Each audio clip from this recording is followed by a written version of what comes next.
কি গো তুমি কাঙাল বেশে দেশ বিদেশে ঘুরে বেড়াও, কে গো তুমি কাঙাল বেশে দেশ বিদেশে ঘুরে বেড়াও।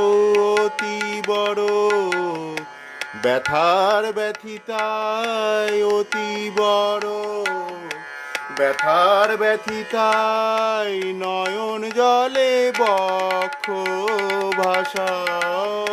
অতি বড় ব্যথার ব্যথিতায় নয়ন জলে বক্ষ ভাষাও, কে গো তুমি কাঙাল বেশে দেশ বিদেশে ঘুরে